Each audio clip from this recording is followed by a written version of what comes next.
Hello everyone, welcome in Classic Economics for All। आज ਦਾ जो topic है और बहुत ही खास टॉपिक है पावर्टी, गरीबी। इन्ना इंपॉर्टेंट टॉपिक है हर व्यक्ति दे लई।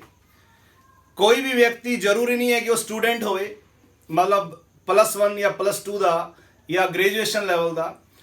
कोई भी स्टूडेंट जो कंपीटिशन एग्जाम की तैयारी कर रहा है उस दे लई पावर्टी के बेस पे बहुत सारे क्वेश्चनस एग्जाम दे विच अक्सर पूछे जाते हैं। तो तुसी नाल नाल स्टडी करोगे मेरे तो तुहानू सारे MCQ प्लस इन डिटेल सब कुछ मिलेगी। तो आज दे इस लैक्चर दे विच आपां डिस्कस करांगे गरीबी की है, व्हाट इज़ पावर्टी करांगे, पर डिटेल दे विच करांगे। इस लैक्चर दे विच सिर्फ और सिर्फ मैं तुहानू पावर्टी बारे दसन लग्या। सिर्फ और सिर्फ एक क्वेश्चन गरीबी की है, व्हाट इज पावर्टी, आप उस पर डिटेल से डिस्कस करांगे। तो डिस्कस करते हैं व्हाट इज पावर्टी। लेक्चर पूरा जरूर सुनना है एंड तक। क्वेश्चन है गरीबी की है, what is poverty. General level दे विच आपां की कह सकते हैं कि जीवन जीण दे लई जो मनुख दी न्यूनतम लोड़ां हुंदियां, जेकर कोई व्यक्ति उन्हां न्यूनतम लोड़ां नूं, न्यूनतम जरूरतां नूं पूरा करन विच असमर्थ है तां उस नूं पुअर कहा जाएगा, गरीब कहा जाएगा। जीवन जीण दे लई जरूरी न्यूनतम वर्ड है इत्थे, जरूरी न्यूनतम लोड़ां जां जरूरतां ਨੂੰ पूरा ਕਰਨ ਵਿੱਚ ਜੇਕਰ ਕੋਈ ਵਿਅਕਤੀ ਅਸਮਰਥ ਹੈ ਤਾਂ ਉਸ ਨੂੰ ਗਰੀਬ ਕਿਹਾ ਜਾਂਦਾ ਹੈ।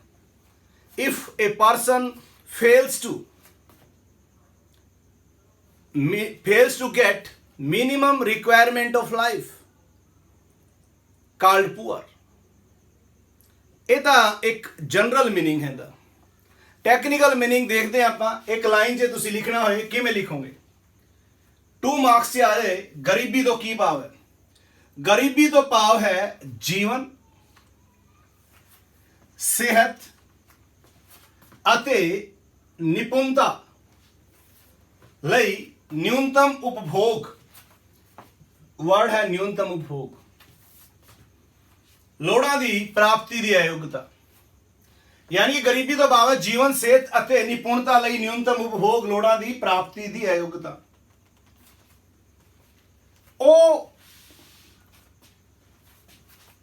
उपभोग दियां लोड़ां जो जीवन दे लई बहुत जरूरी है। सेहत साडी बनी रहे, असी जिउंदे रहिए, उन्हां नूं पा के साडी सेहत सही रहे और साडी निपुणता विच, कुशलता दे विच, एफिशिएंसी विच बढ़ोतरी होवे। ਉਹ न्यूनतम उपभोग लोड़ां की प्राप्ति। जेकर उन्हां नूं भी कोई पाण दे विच असमर्थ है, अयोग्य है, तो उस नूं गरीब कहा जाएगा। लास्ट दे विच एक बारी फिर मैं इहनूं तुहाडे सामने तुहाडे नाल डिस्कस कर रहा। गरीबी तो भाव है जीवन, सेहत अते निपुणता लई न्यूनतम उपभोग लोड़ां की प्राप्ति की अयोग्यता। जदों आपां इकोनॉमिक्स दे विच किसी चीज़ का मीनिंग लिखते हैं तो उहदी वर्डिंग दा एक स्टैंडर्ड होना चाहिए। वर्डिंग जिहड़ी है वो इकोनॉमिक्स वाली ही होनी चाहिए है। उस दे नाल एक्यूरेसी आएगी और तुहानूं बहुत अच्छे मार्क्स मिलणगे। बड़े ईजी तरीके नाल तुसीं इहनूं समझ सकते हैं। इंग्लिश दे विच भी इस लाइन नूं किवें लिखिया जाऊगा। Poverty is the inability to get the minimum consumption requirement for life, health and efficiency. Life, health and efficiency, minimum consumption requirement. इत्थे भी वही लाइन है, न्यूनतम उपभोग दियां जरूरतां काहदे लई, लाइफ, हेल्थ और एफिशिएंसी। तो गल है न्यूनतम उपभोग रिक्वायरमेंट जिहड़ा है, न्यूनतम उपभोग दियां लोड़ां की होंदियां। तो उन्हां विच आंदा भोजन। सानू रोज 2 वक्त का भोजन मिलना चाहिए है। हुण भोजन दे विच न्यूनतम जिहड़ा जो साडी जीवन दे लई, देखो ये सारी चीज़ां वा जिहड़ी आपां गल्लां करांगे, भोजन, कपड़े, मकान, ਸਿੱਖਿਆ ਔਰ ਸਿਹਤ। न्यूनतम ਲੋੜਾਂ ਦੇ ਵਿੱਚ ਕੀ ਸ਼ਾਮਿਲ ਕੀਤਾ ਗਿਆ ਹੈ? ਭੋਜਨ, ਜਾਂ ਪੰਜਾਬੀ ਚ ਆਪਾਂ ਸਿੱਧਾ ਕਹੀਏ ਰੋਟੀ ਕਪੜਾ ਮਕਾਨ। ਭੋਜਨ ਨੂੰ ਆਪਾਂ ਰੋਟੀ ਕਹਤਾ, ਇਹਨੂੰ ਕਪੜਾ ਕਹਤਾ, ਇਹਨੂੰ ਮਕਾਨ ਕਹਤਾ। ਹੁਣ ਇਹਦੇ ਚ ਭੋਜਨ ਦਾ ਇਹ ਮਤਲਬ ਨਹੀਂ ਹੈ ਕਿ ਤੁਸੀਂ ਬਹੁਤ ਹਾਈ ਕੁਆਲਿਟੀ ਦਾ ਜਾ ਕੇ ਕਿਸੇ 5 ਸਟਾਰ ਹੋਟਲ ਦੇ ਵਿੱਚ ਖਾਣਾ ਖਾ ਰਹੇ ਹੋ, ਉਹ ਨਹੀਂ ਭੋਜਨ। ਭੋਜਨ ਜਿਹਦੇ ਚ ਤੁਹਾਨੂੰ ਜੋ ਮਿਨੀਮਮ ਕੈਲਰੀਜ਼ ਮਿਲਣੀਆਂ ਚਾਹੀਦੀਆਂ ਫੂਡ ਵਾਸਤੇ, ਉਹਨਾਂ ਜ਼ਰੂਰੀ ਹੈ। ਔਰ ਇਹ ਮਿਨੀਮਮ ਕੈਲਰੀਜ਼ ਕਿੰਨੀਆਂ ਹੁੰਦੀਆਂ? ਰੂਰਲ ਸੈਕਟਰ ਦੇ ਵਿੱਚ 2400 ਕੈਲਰੀ, ਪਿੰਡਾਂ ਦੇ ਵਿੱਚ 2400 ਕੈਲਰੀ ਫੂਡ ਪਰ ਡੇ ਮਿਲਣਾ ਚਾਹੀਦਾ ਇੱਕ ਬੰਦੇ ਨੂੰ। ਸ਼ਹਿਰਾਂ ਦੇ ਵਿੱਚ 2100 ਕੈਲਰੀ। ਪਿੰਡਾਂ ਦੇ 2400 ਕੈਲਰੀ ਤਾਂ ਲਿਆ ਜਾਂਦਾ ਹੈ ਕਿ ਉੱਥੇ ਫਿਜ਼ੀਕਲ ਔਰ ਹਾਰਡ ਵਰਕ ਜ਼ਿਆਦਾ ਕਰਨਾ ਪੈਂਦਾ, ਖੇਤਾਂ ਵਿੱਚ ਕੰਮ ਕਰਨਾ ਪੈਂਦਾ, ਕਿਸਾਨੀ ਦੇ ਕਾਰਜਾਂ ਵਿੱਚ ਥੋੜੀ ਜੀ ਐਫੀਸ਼ੀਐਂਸੀ ਜ਼ਿਆਦਾ ਲੱਗਦੀ ਹੈ, ਮਿਹਨਤ ਦੀ ਜ਼ਿਆਦਾ ਲੋੜ ਹੁੰਦੀ ਹੈ। ਸ਼ਹਿਰਾਂ ਦੇ ਵਿੱਚ ਜਿਹੜੇ ਕੰਮ ਹੈ ਉਹ ਦਿਮਾਗੀ ਕੰਮ ਹੈ, ਇਸ ਲਈ ਪਿੰਡਾਂ ਦੇ 2400 ਕੈਲਰੀ ਫੂਡ ਔਰ ਸ਼ਹਿਰਾਂ ਦੇ ਵਿੱਚ 2100 ਕੈਲਰੀ ਫੂਡ। ਕਪੜਾ ਮਤਲਬ ਜਿੰਨਾ ਆਪਣਾ ਤਨ ਢੱਕਣ ਦੇ ਲਈ ਇੱਕ ਮਿਨੀਮਮ ਕੁਆਲਿਟੀ ਦੀ ਜੋ ਡਰੈਸ ਹੈ ਉਹ ਆਪਾਂ ਉੱਥੇ ਲੈ ਸਕਦੇ ਹਾਂ।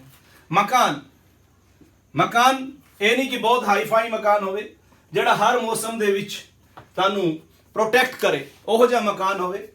ਜੋ ਤੁਹਾਡੀ ਸਿੱਖਿਆ ਹੈ, ਮੁੱਢਲੀ ਸਿੱਖਿਆ ਜੋ ਤੁਸੀਂ ਐਕਵਾਇਰ ਕਰਨਾ ਚਾਹੁੰਦੇ ਹੋ ਉਹ ਮਿਲੇ, ਔਰ ਅੱਛੀ ਸਿਹਤ ਹੋਏ ਤੁਹਾਡੀ, ਤੁਸੀਂ ਬਿਮਾਰ ਨਾ ਹੋ। ਇਹ ਨਿਊਨਤਮ ਮਨੁੱਖੀ ਲੋੜਾਂ ਹੈ। ਜੇ ਕੋਈ ਵਿਅਕਤੀ ਇਹਨਾਂ ਨੂੰ ਪੂਰਾ ਕਰਨ ਵਿੱਚ ਅਸਮਰਥ ਹੈ, poverty is inability to fulfill basic requirement of life, ਉਸ ਨੂੰ ਪਾਵਰਟੀ ਕਿਹਾ ਜਾਂਦਾ ਹੈ। ਯਾਨੀ ਕੋਈ ਵਿਅਕਤੀ ਜੀਵਨ ਦੇ ਲਈ ਜ਼ਰੂਰੀ ਨਿਊਨਤਮ ਲੋੜਾਂ ਰੋਟੀ ਕਪੜਾ ਔਰ ਮਕਾਨ, ਸਿੱਖਿਆ ਤੇ ਸਿਹਤ, ਜੇਕਰ ਇਹਨੂੰ ਪੂਰਾ ਕਰਨ ਵਿੱਚ ਅਸਮਰਥ ਹੈ ਤਾਂ ਉਸ ਵਿਅਕਤੀ ਨੂੰ ਗਰੀਬ ਕਿਹਾ ਜਾਂਦਾ ਹੈ। ਤਾਂ ਪਹਿਲਾਂ ਇਹਦਾ ਮੀਨਿੰਗ ਲਿਖ ਦਿਓ, ਫਿਰ ਇਹਦਾ ਇੰਗਲਿਸ਼ ਦੇ ਵਿੱਚ ਮੀਨਿੰਗ ਲਿਖ ਸਕਦੇ ਹੋ। ਔਰ ਇਹ ਨਿਊਨਤਮ ਲੋੜਾਂ ਹੈ, ਮਿਨੀਮਮ ਰਿਕੁਆਇਰਮੈਂਟਸ ਹੈ ਕਿਹੜੀ-ਕਿਹੜੀਆਂ? ਭੋਜਨ, ਕਪੜਾ, ਮਕਾਨ, ਸਿੱਖਿਆ ਅਤੇ ਸਿਹਤ। ਇੰਗਲਿਸ਼ ਵਿੱਚ ਕੀ ਕਹੋਗੇ? ਫੂਡ, ਕਲੌਥ, ਸ਼ੈਲਟਰ, ਐਜੂਕੇਸ਼ਨ ਔਰ ਹੈਲਥ। ਜੇਕਰ ਕੋਈ ਇਹਨਾਂ ਨੂੰ ਪੂਰਾ ਕਰਨ ਵਿੱਚ ਅਸਮਰਥ ਹੈ ਤਾਂ ਉਸ ਨੂੰ ਗਰੀਬ ਕਿਹਾ ਜਾਊਗਾ। ਦੇਸੀ ਤਰੀਕੇ ਨਾਲ ਨਹੀਂ ਲਿਖਣਾ ਆਉਂਦਾ, ਕਈ ਵਾਰੀ ਆ ਜਾਂਦਾ ਗਰੀਬੀ ਕੀ ਹੈ। ਜੇ ਕੋਈ ਆਈਡੀ ਨਾਲ ਗੱਪ ਹੀ ਮਾਰਨੇ ਹੁਣ ਤਾਂ ਗਰੀਬੀ ਕੀ ਕਹਾਂਗੇ? ਗਰੀਬੀ ਤੋਂ ਕੀ ਭਾਵ ਹੈ? ਗਰੀਬ ਵਿਅਕਤੀ ਨੂੰ ਗਰੀਬੀ ਕਿਹਾ ਜਾਂਦਾ ਹੈ। ਐਦਾਂ ਨਹੀਂ ਲਿਖਣਾ, ਕੁਛ ਐਦਾਂ ਦੀ ਗੱਲਾਂ। ਇੱਥੇ ਆ ਸੋਲਿਡ ਗੱਲਾਂ ਲਿਖਣੀਆਂ। ਗਰੀਬੀ ਤੋਂ ਭਾਵ ਜੀਵਨ, ਸਿਹਤ ਅਤੇ ਨਿਪੁੰਨਤਾ ਲਈ ਨਿਊਨਤਮ ਉਪਭੋਗ ਲੋੜਾਂ ਦੀ ਪ੍ਰਾਪਤੀ ਦੀ ਅਯੋਗਤਾ। Poverty is the inability to get minimum consumption requirement for life, health and efficiency। ਇਹਨਾਂ ਨਿਊਨਤਮ ਲੋੜਾਂ ਵਿੱਚ ਆਪਾਂ ਸ਼ਾਮਿਲ ਕਰਦੇ ਹਾਂ ਭੋਜਨ, ਕਪੜਾ, ਮਕਾਨ, ਸਿੱਖਿਆ ਤੇ ਸਿਹਤ। ਇਹਨਾਂ ਲਿਖਣਾ ਹੁੰਦਾ ਹੈ ਗਰੀਬੀ ਤੋਂ ਕੀ ਭਾਵ ਹੈ। 2 ਮਾਰਕਸ ਦੇ ਵਿੱਚ ਆਉਂਦਾ ਹੈ ਜਾਂ 1 ਨੰਬਰ ਦੇ ਵਿੱਚ ਪੁੱਛਿਆ ਜਾ ਸਕਦਾ। ਥੋੜਾ ਜਿਹਾ ਸਮਝ ਨੂੰ ਵਿਕਸਿਤ ਕਰਨ ਦੇ ਲਈ ਲੈਕਚਰ ਨੂੰ ਐਕਸੀਡ ਕੀਤਾ ਗਿਆ ਤੁਹਾਡੇ ਲਈ, ਤਾਂ ਕਿ ਗਰੀਬੀ ਕੀ ਹੈ ਇਹਦੇ ਬਾਰੇ ਬੈਸਟ ਤੁਹਾਨੂੰ ਪਤਾ ਲੱਗ ਜਾਏ। ਤਾਂ ਗਰੀਬੀ ਕੀ ਹੈ? ਗਰੀਬੀ ਦਾ ਵਰਗੀਕਰਨ ਕੀਤਾ ਹੈ। ਗਰੀਬੀ ਦਾ ਵਰਗੀਕਰਨ 3 ਪਾਰਟਸ 'ਚ ਕੀਤਾ ਜਾਂਦਾ ਹੈ। ਇੱਕ ਹੈ ਸਦਾ ਗਰੀਬ ਅਤੇ ਸਮਾਨਤਾ ਗਰੀਬ, ਆਲਵੇਜ਼ ਪੂਅਰ ਐਂਡ ਅਨਯੂਜੂਅਲੀ ਪੂਅਰ। ਸਦਾ ਗਰੀਬ ਔਰ ਸਮਾਨਤਾ ਗਰੀਬ। ਹੁਣ ਸਦਾ ਗਰੀਬ ਕੌਣ ਹੈ, ਸਮਾਨਤਾ ਗਰੀਬ ਕੌਣ ਹੈ? 2 ਅਲੱਗ ਕੈਟੇਗਰੀ ਬਣ ਜਾਂਦੀ ਹੈ। ਇੱਕ ਪਾਵਰਟੀ ਲਾਈਨ ਹੁੰਦੀ ਹੈ। ਮੈਂ ਇਹਨਾਂ ਨੂੰ ਤਿੰਨਾਂ ਨੂੰ ਇੱਕ ਡਾਇਗਰਾਮ ਰਾਹੀਂ ਸਮਝਾ ਰਿਹਾ। ਇੱਥੇ ਤੁਸੀਂ ਦੇਖ ਰਹੇ ਹੋ ਆਹ ਵਾਲੀ ਜਿਹੜੀ ਹੈ ਗਰੀਬੀ ਰੇਖਾ ਹੈ, ਪਾਵਰਟੀ ਲਾਈਨ ਹੈ। BPL ਤੁਸੀਂ ਸੁਣਿਆ ਹੋਵੇਗਾ, ਬਿਲੋ ਪਾਵਰਟੀ ਲਾਈਨ। BPL ਫੈਮਲੀਜ਼ ਹੁੰਦੀਆਂ ਕੁਝ, ਉਹਨਾਂ ਦੇ ਕਾਰਡ ਵੀ ਬਣੇ ਹੁੰਦੇ, ਪੀਲਾ ਕਾਰਡ, ਨੀਲਾ ਕਾਰਡ। ਉਹਨਾਂ ਨੂੰ ਸਰਕਾਰ ਕੁਝ ਰਿਆਇਤਾਂ ਦਿੰਦੀ ਹੈ, ਬਹੁਤ ਸਾਰੀ ਜੋ ਬੇਸਿਕ ਨੀਡਸ ਦੀ ਚੀਜ਼ਾਂ ਉਹਨਾਂ ਨੂੰ ਦਿੱਤੀਆਂ ਜਾਂਦੀਆਂ। ਗਰੀਬੀ ਰੇਖਾ ਦਾ ਜਿਹੜਾ ਨਿਰਧਾਰਨ ਹੈ ਇੰਡੀਆ ਦੇ ਵਿੱਚ 2 ਲੈਵਲ ਤੇ ਕੀਤਾ ਜਾਂਦਾ ਹੈ। ਇਸ ਤੇ ਮੈਂ ਤੁਹਾਨੂੰ ਇੱਕ ਹੋਰ ਲੈਕਚਰ ਡਿਲੀਵਰ ਕਰੂੰਗਾ ਆਪਣਾ, ਐਬਸੋਲਿਊਟ ਪਾਵਰਟੀ ਔਰ ਰਿਲੇਟਿਵ ਪਾਵਰਟੀ ਤੇ। ਸਾਪੇਖ ਗਰੀਬੀ ਤੇ ਇੱਕ ਵੱਖਰਾ ਲੈਕਚਰ ਆਏਗਾ, ਨਿਰਪੇਖ ਗਰੀਬੀ ਤੇ ਵੱਖਰਾ। ਅਲੱਗ-ਅਲੱਗ 2 ਲੈਕਚਰਸ ਡਿਲੀਵਰ ਕਰੂੰਗਾ ਤੁਹਾਡੇ ਲਈ, ਤਾਂ ਕਿ ਤੁਹਾਨੂੰ ਡਿਟੇਲ ਬਿਲਕੁਲ ਸਮਝ ਆ ਜਾਏ। ਰਿਲੇਟਿਵ ਪੂਅਰ ਔਰ ਐਬਸੋਲਿਊਟ ਪੂਅਰ। ਜਦੋਂ ਆਪਾਂ ਐਬਸੋਲਿਊਟ ਪੂਅਰ ਦੀ ਗੱਲ ਕਰਦੇ ਹਾਂ ਨਿਰਪੇਖ ਗਰੀਬੀ ਦੀ ਗੱਲ ਕਰਦੇ ਆ ਤਾਂ ਉੱਥੇ ਇੱਕ ਆਂਦੀ ਹੈ ਪਾਵਰਟੀ ਲਾਈਨ। ਪਾਵਰਟੀ ਲਾਈਨ ਗਰੀਬੀ ਰੇਖਾ, ਜੋ ਉਸ ਤੋਂ ਉੱਪਰ ਹੈ ਪਾਵਰਟੀ ਲਾਈਨ ਤੋਂ, ਉਹਨਾਂ ਨੂੰ ਗਰੀਬ ਨਹੀਂ ਕਿਹਾ ਜਾਂਦਾ। तो ਜਿਹੜੇ ਪਾਵਰਟੀ ਲਾਈਨ ਤੋਂ ਹੇਠਾਂ ਹੈ ਉਹ ਸਾਰੇ ਗਰੀਬ ਹੈ। ਪਾਵਰਟੀ ਲਾਈਨ ਕੀ ਹੈ? ਦੋ ਲੈਵਲ ਤੇ ਡਿਸਾਈਡ ਹੁੰਦੀ ਹੈ। ਇੱਕ ਹੁੰਦਾ ਹੈ ਪਰ ਕੈਪੀਟਾ ਕੰਜ਼ੰਪਸ਼ਨ ਬੇਸ, ਪਰ ਕੈਪੀਟਾ ਕੰਜ਼ੰਪਸ਼ਨ ਬੇਸ, ਯਾਨੀ ਕਿ ਇੱਕ ਮਹੀਨੇ ਦੇ ਵਿੱਚ ਇੱਕ ਉਪਭੋਗ ਦਾ ਲੈਵਲ ਹੁੰਦਾ ਹੈ ਕਿ ਤੁਹਾਨੂੰ ਉਪਭੋਗ ਲਈ ਇੰਨੇ ਪੈਸੇ ਖਰਚਣੇ ਪੈਣੇ ਹੈ।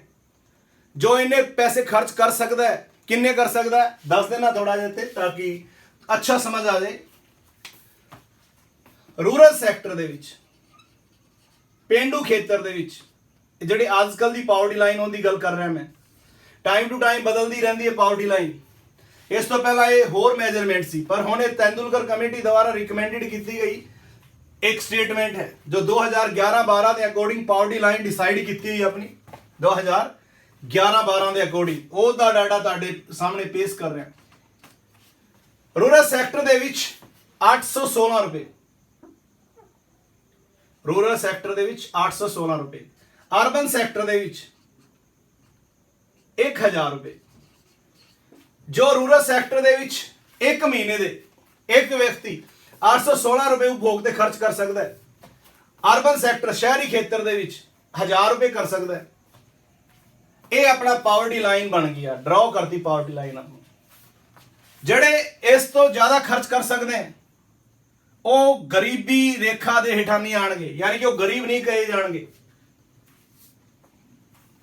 ਜਿਹੜੇ ਇਸ ਤੋਂ ਹੇਠਾਂ ਆਉਂਦੇ ਇੱਕ ਮਹੀਨੇ ਦੇ ਸ਼ਹਿਰੀ ਖੇਤਰ ਵਿੱਚ 1000 ਰੁਪਏ ਵੀ ਨਹੀਂ ਖਰਚ ਕਰ ਸਕਦਾ ਇੱਕ ਵਿਅਕਤੀ ਦੀ ਗੱਲ ਕਰ ਰਿਹਾ ਮੈਂ। ਦੇਖੋ ਜੇਕਰ ਅਰਬਨ ਸੈਕਟਰ ਦੀ ਐਗਜ਼ਾਮਪਲ ਲਈਏ, ਮੰਨ ਲਓ ਇੱਕ ਪਰਿਵਾਰ ਦੇ ਵਿੱਚ 5 ਮੈਂਬਰ ਹੈ ਤਾਂ ਪੰਜਾਂ ਦੀ ਜਿਹੜੀ ਪਰ ਕੈਪੀਟਾ ਇਨਕਮ ਜਿਹੜੀ ਹੈ ਇੱਕ ਦੀ 1000 ਹੈ। ਵੈਸੇ 5000 ਰੁਪਏ ਉਸ ਦੀ ਪੂਰੀ ਫੈਮਿਲੀ ਦੀ ਇਨਕਮ ਹੋਣੀ ਚਾਹੀਦੀ ਹੈ। ਤੇ ਜੇ ਬਹੁਤ ਸਾਰੇ ਪਰਿਵਾਰ ਹੈ ਗਰੀਬ ਜੋ ਜਿਹੜੇ ਹੈ ਉਹ ਇੰਨੇ ਖਰਚ ਵੀ ਨਹੀਂ ਕਰ ਸਕਦੇ ਵਿਚਾਰੇ। ਔਰ 2011-12 ਦੇ ਅਨੁਸਾਰ ਭਾਰਤ ਵਿੱਚ 21.9% ਲੋਕ ਬਿਲੋ ਪਾਵਰਟੀ ਲਾਈਨ ਸੀ, ਗਰੀਬ ਸੀਗੇ। ਦੇਖੋ ਕਿੰਨੀ ਜ਼ਿਆਦਾ ਜਨਸੰਖਿਆ ਹੈ। ਜੇਕਰ 2011 ਦੀ ਜਨਸੰਖਿਆ ਦੀ ਜਦੋਂ ਜਨਗਣਨਾ ਹੋਈ ਸੀ ਉਸ ਦੇ ਅਕੋਰਡਿੰਗ ਡਾਟਾ ਦੇਖੋ ਤਾਂ ਭਾਰਤ ਦੀ ਜਿਹੜੀ ਜਨਸੰਖਿਆ ਜਿਹੜੀ ਹੈ 121 ਕਰੋੜ ਸੀ। 121 ਕਰੋੜ ਵਿੱਚੋਂ 21.9% ਲੋਕ ਇਹ ਜਿਹੇ ਸੀ ਜਿਹੜੇ ਬਿਲੋ ਪਾਵਰਟੀ ਲਾਈਨ ਸੀ, ਆ ਵਾਲੇ ਗਰੀਬੀ ਰੇਖਾ ਦੇ ਹੇਠਾਂ ਆਉਂਦੇ ਸੀ, ਉਹ ਇਸ ਲਾਈਨ ਦੇ ਹੇਠਾਂ ਰਹਿੰਦੇ ਸੀ। ਤਾਂ ਇਸ BPL ਜਾਂ ਗਰੀਬੀ ਰੇਖਾ ਲਾਈਨ ਦੇ ਅਕੋਰਡਿੰਗ ਮੈਂ ਤੁਹਾਨੂੰ 5 ਡਾਇਗਰਾਮ ਬਣਾ ਕੇ ਦਿਖਾਏ ਹਨ ਇੱਥੇ। ਹੁਣ ਆ ਜਿਹੜੇ ਪਹਿਲੇ 2 ਡਾਇਗਰਾਮ ਹੈ ਪਹਿਲੇ ਪੁਆਇੰਟ ਨੂੰ ਸ਼ੋ ਕਰਦੇ हैं ਸਦਾ ਗਰੀਬ। ਦੇਖੋ ਪਾਵਰਟੀ ਲਾਈਨ ਤੋਂ ਹੇਠਾਂ ਹਮੇਸ਼ਾ ਹੈ। ਇਹਦੇ ਚ ਜਿਹੜੇ ਭਿਖਾਰੀ ਲੋਕ हैं ਉਹ ਆਉਂਦੇ हैं, ਇਹ ਹਮੇਸ਼ਾ ਗਰੀਬ ਰਹਿੰਦੇ हैं। ਆ ਜਿਹੜੀ ਲਾਈਨ ਆ ਵਾਲੀ ਮੁੱਖ ਤੌਰ ਤੇ ਗਰੀਬ, ਮਤਲਬ ਸਮਾਨਤਾ ਗਰੀਬ, ਅਨਯੂਜੂਅਲੀ ਪੂਅਰ। ਇਹ ਦੇਖੋ ਕਦੇ ਕਦੇ ਗਰੀਬੀ ਰੇਖਾ ਤੋਂ ਉੱਪਰ ਚਲੇ ਜਾਂਦੇ हैं। ਇਹਨਾਂ ਵਿੱਚ ਮੌਸਮੀ ਮਜ਼ਦੂਰ ਹੁੰਦੇ हैं, ਜਦੋਂ ਇੱਕ ਸੀਜ਼ਨ ਦੇ ਵਿੱਚ ਕੰਮ ਮਿਲ ਜਾਂਦਾ ਹੈ ਉਹ ਗਰੀਬੀ ਰੇਖਾ ਤੋਂ ਉੱਪਰ ਵੀ ਚਲੇ ਜਾਂਦੇ हैं, ਬਾਕੀ ਸਮਿਆਂ ਦੇ ਵਿੱਚ ਗਰੀਬੀ ਰੇਖਾ ਦੇ ਹੇਠਾਂ ਹੀ ਰਹਿੰਦੇ। ਤਾਂ ਆ ਜਿਹੜੇ 2 ਡਾਇਗਰਾਮਾਂ ਵਾਲੇ ਪਹਿਲੇ ਇਸ ਪੁਆਇੰਟ ਨੂੰ ਜਸਟੀਫਾਈ ਕਰਦੇ हैं, ਸਦਾ ਗਰੀਬ ਔਰ ਸਮਾਨਤਾ ਗਰੀਬ। ਇਹਨਾਂ ਨੂੰ ਚਿਰਕਾਲਿਕ ਗਰੀਬ ਵੀ ਕਿਹਾ ਜਾਂਦਾ ਹੈ, ਦੋਨਾਂ ਨੂੰ ਮਿਲਾ ਕੇ ਕ੍ਰੋਨਿਕ ਪੂਅਰ ਕਿਹਾ ਜਾਂਦਾ ਹੈ। ਕੀ ਕਿਹਾ ਜਾਂਦਾ ਹੈ? Chronic poor. ਉਸ ਤੋਂ ਬਾਅਦ ਸੈਕਿੰਡ ਕਦੇ ਕਦੇ ਅਤੇ ਅਲਪਕਾਲੀਨ ਗਰੀਬ, ਕਦੇ ਕਦੇ ਅਤੇ ਅਲਪਕਾਲੀਨ ਗਰੀਬ, ਚਰਨਿੰਗ ਪੂਅਰ ਔਰ ਓਕੇਜਨਲੀ ਪੂਅਰ। ਹੁਣ ਇਹ ਦੇਖੋ ਕਦੇ ਕਦੇ ਗਰੀਬ ਹੁੰਦੇ ਆ, ਦੇਖੋ ਕਦੇ ਗਰੀਬੀ ਰੇਖਾ ਤੋਂ ਉੱਪਰ ਚਲੇ ਜਾਂਦੇ, ਕਦੇ ਹੇਠਾਂ ਚਲੇ ਜਾਂਦੇ। ਇਹਨਾਂ ਦੀ ਮੂਵਮੈਂਟ ਕਦੇ ਉੱਪਰ ਚਲੇ ਗਏ, ਕਦੇ ਨੀਚੇ ਚਲੇ ਗਏ। ਇਹਦੇ ਵਿੱਚ ਕੌਣ ਆਉਂਦੇ ਆ? ਕਿਸਾਨ, ਜਿਹੜੇ ਫਾਰਮਰ ਹੈ, ਕਿਸਾਨ ਹੈ, ਉਹ ਇਸ ਦੇ ਵਿੱਚ ਆਉਂਦੇ ਨੇ, ਜਾਂ ਖੇਤੀ ਮਜ਼ਦੂਰ ਹੈ ਉਹ ਇਸ ਦੇ ਵਿੱਚ ਆਉਂਦੇ। ਇੱਕ ਇਹ ਵੀ ਹੈ ਕਿ ਮੋਸਟਲੀ ਉਹ ਗਰੀਬੀ ਰੇਖਾ ਤੋਂ ਉੱਪਰ ਹੁੰਦੇ ਆ। ਮੱਧ ਵਰਗ ਦੇ ਜਿਹੜੇ ਲੋਕ ਹੈ ਕਦੇ ਕਦੇ ਉਹਨਾਂ ਦੀ ਆਮਦਨ ਘਟ ਜਾਂਦੀ ਹੈ ਕੁਝ ਖਾਸ ਕਾਰਨਾਂ ਕਰਕੇ, ਤਾਂ ਉਹ ਅਨਿਯਮਿਤ ਗਰੀਬ ਹੋ ਜਾਂਦੇ हैं। ਇਹ ਕਦੇ ਕਦੇ ਗਰੀਬ ਹੈ, ਕਦੇ ਗਰੀਬੀ ਰੇਖਾ ਤੋਂ ਉੱਪਰ ਚਲੇ ਜਾਂਦੇ, ਕਦੇ ਹੇਠਾਂ। ਇਹ ਅਨਿਯਮਿਤ ਗਰੀਬ ਹੈ। ਇਹ ਇੱਕ ਦੋ ਡਾਇਗਰਾਮ ਇਸ ਨੂੰ ਦੂਸਰੇ ਪੁਆਇੰਟ ਨੂੰ ਜਸਟੀਫਾਈ ਕਰ ਰਹੇ ਹਨ, ਕਦੇ ਕਦੇ ਅਤੇ ਅਲਪਕਾਲੀਨ ਗਰੀਬ। ਲਾਸਟ ਜਿਹੜਾ ਹੈ ਉਹ ਹੈ ਕਦੇ ਗਰੀਬ ਨਹੀਂ, ਨੈਵਰ ਪੂਅਰ। ਇਹ ਹਮੇਸ਼ਾ ਪਾਵਰਟੀ ਲਾਈਨ ਤੋਂ ਉੱਪਰ ਹੁੰਦੇ, ਯਾਨੀ ਕਿ ਇਹਨਾਂ ਦੀ ਪਰ ਕੈਪੀਟਾ ਇਨਕਮ ਪਿੰਡਾਂ ਦੇ ਵਿੱਚ 816 ਰੁਪਏ ਔਰ ਸ਼ਹਿਰਾਂ ਵਿੱਚ 110 ਰੁਪਏ ਤੋਂ ਹਮੇਸ਼ਾ ਜ਼ਿਆਦਾ ਹੁੰਦੀ ਹੈ। तो ये है स्टूडेंट्स डायग्राम के थ्रू तुहानू समझाया मैं। तो गरीबी का वर्गीकरण इतने 3 कैटेगरी से किया जाता है, 3 तो अगे 5 बन जाती। पहले तो 2 है, सदा गरीब और समानता गरीब। एक सदा गरीब रहते हैं जिमें भिखारी हैं, समानता गरीब मतलब कदे कदे पावर्टी लाइन तो ऊपर भी चले जाते हैं, जेडे मौसमी मजदूर होंगे हैं। कदे कदे अते अल्पकालीन गरीब, ये आप कदे कदे गरीब और अल्पकालीन दूसरी कैटेगरी की है, और कदे गरीब नहीं ये तीसरी की है। तो ऐसे स्टूडेंट्स अपना आज का लेक्चर व्हाट इज पावर्टी। तो पावर्टी की है यानी कि गरीबी की है। जेकर तुसी देखोगे तो कंक्लूजन कर देना गरीबी की है। गरीबी तो भाव जीवन सेहत अते निपुणता लई न्यूनतम उपभोग लोड़ां दी प्राप्ति दी अयोग्यता है। Poverty is the inability to get the minimum consumption requirement for life health and efficiency. और मिनिमम जड़ी रिक्वायरमेंट ऑफ कंजम्पशन दे की आंदा भोजन कपड़े मकान सिक्ख्या ते सेहत। तो स्टूडेंट्स ये सी अपना आज का लेक्चर व्हाट इज पावर्टी। गरीबी ते जो नेक्स्ट लेक्चर आएगा वो आएगा सापेक्ष गरीबी, रिलेटिव पुअर। अलग तो वीडियो बनाऊंगा मैं। सापेक्ष और निरपेक्ष, रिलेटिव एंड एब्सोल्यूट एक ही लेक्चर बन सकता सी, पर नहीं मैं दोनों अलग अलग रखूंगा। तो तुसी सीरीज दे विच तीनों जेडे लैक्चरस है सुनने, तीनों वीडियोस देखनी है। तो इस प्लेलिस्ट विच अलग तो बनावांगे पावर्टी ते विचों विचों मैं बहुत सारे टॉपिक छड़दा जा रहा। इसका कारण की है कि मैं कोशिश कर रहा कि पंजाब स्कूल एजुकेशन बोर्ड के बच्चों को जो टेस्ट आ रहे हैं उनके अकॉर्डिंग एक शेड्यूल आया है लॉकडाउन करके। ता करके मैं जेड़ा टाइम पीरियड से जो टॉपिक जिन्ना मैं कवर कर सकता उन्हें कर रहा। एक दिन एक ही लैक्चर जोड़ा है वो अपलोड किया जा सकता है, क्योंकि बनाने काफ़ी टाइम लगता है। दूसरी गल है अपलोड करने प्रॉब्लम आती है, जो 1-2 लैक्चर लगातार कर देंगे हैं अपलोड तो उनकी भी बच्चों को भी प्रॉब्लम आती है। तो इस करके ऐसी लैक्चर कोई भी लैक्चर जो भी मेरा सुनते हो स्टार्टिंग तो लैके एंड तक जरूर सुनिया करो। 10-15 मिनट कढ़ लिया करो, कोई प्रॉब्लम नहीं है। जो तुम इकोनॉमिक्स सीखना चाहते हो, इकोनॉमिक्स जोड़ा है और बेहतरीन सबजैक्ट है। जेकर तुम नाल समझे जाओगे तो तुम्हें बहुत ईजी लगूगा। तो इस स्टूडेंट्स आज का lecture classic economics for all नूं तुसी सबसक्राइब जरूर करो, बैल आइकन प्रेस करो ताकि सब तो पहला नोटिफिकेशन तुहानूं मिले।